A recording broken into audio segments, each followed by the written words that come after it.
বাংলাদেশে আমাদের young generation যারা বিভিন্ন আইটিতে কাজ করে থাকে তারা যাতে তাদের আর্থিক বা যেই অর্থ তারা সঞ্চয় করে থাকে এটি যাতে স্বাচ্ছন্দ্যে তারা এই দেশে নিয়ে আসতে পারে সেই জন্য পেপলের কার্যক্রম আরম্ভ করার কার্যকর উদ্যোগ এরই মধ্যে গ্রহণ করা হয়েছে এবং এর জন্য একটি কমিটিও গঠন করা হয়েছে। মাননীয় স্পিকার, নির্বাচনী ইশতেহারকে প্রাধান্য দিয়ে বেতন কাঠামো আদায় জাতীয় ক্রীড়াবিদদের জন্য, যা আপনি নিজেও আমি বিশ্বাস করি অ্যাপ্রিশিয়েট করবেন মাননীয় স্পিকার,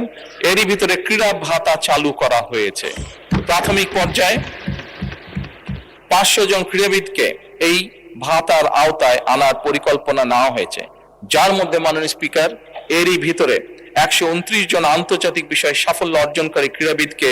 এরই ভিতরে ভাতা প্রদান করা হয়েছে। মাননীয় স্পিকার, ল্যাঙ্গুয়েজ স্টুডেন্ট